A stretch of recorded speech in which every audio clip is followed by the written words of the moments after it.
श्री नीतीश मिश्रा, माननीय मंत्री आपदा प्रबंधन विभाग।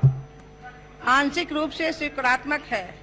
जिला पदाधिकारी मधुबनी से प्राप्त प्रतिवेदन के अनुसार वर्ष 2019 में कमला नदी का बांध टूटने से नरुआर पंचायत में उसराहा टोल में 46 परिवार तथा ओझौल के पास बांध टूटने से गोप लखा में 2 परिवार का घर कट गया था।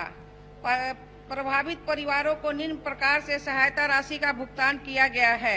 गृह क्षति अनुदान 48 परिवार 95,100 रुपया और दूसरा अनुदान अनुग्रह राशि अनुदान 48 परिवार को 6,000 रुपया करके राशि दिया गया है। बाढ़ में कटे 46 परिवारों को 5 डिसमिल जमीन की दर से 2 एकड़ 30 डिसमिल जमीन का पर्चा दिया गया है। ओझौल के 2 परिवार को बाढ़ से कटे हुए जमीन पर जल संसाधन विभाग द्वारा मिट्टी भराई का कार्य किया गया है। अध्यक्ष महोदय, मैं माननीय उप मुख्यमंत्री जी को ये जानकारी भी देना चाहूंगा और ये पूछना भी चाहूंगा। लगभग 51 परिवार हैं जो नरुआर में जल संसाधन विभाग का निरीक्षण भवन है, वहां पर विगत 1.5 वर्षों से वो रह रहे हैं। जितनी बातें उन्होंने कही है उनको सहायता मिली है, लेकिन जो जमीन उनको दिया गया है वो जमीन में 2 कठिनाई है। एक तो बहुत बड़ा गड्ढा है उसमें, उसके कारण वो जा नहीं सकते हैं, और दूसरा वो जमीन अतिक्रमण मुक्त नहीं है।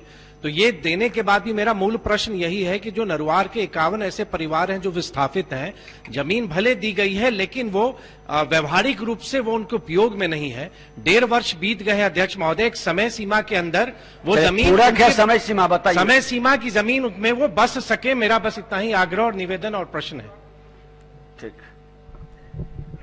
इसमें जो हमारे पास जो गृह क्षति अनुदान था वो भी हम दे दिए हैं, और वो जो बाढ़ से कटा था जल संसाधन विभाग ने उस जमीन को मिट्टी भरवाया। अगर उसमें कमी है माननीय सदस्य के द्वारा तो निश्चित रूप से हम उन्हें फिर लिखित भेज देंगे और वहां पर जो काम है वो हो जाएगा। बाकी सारे अनुदान उनके पूरे हो जाएंगे। ठीक।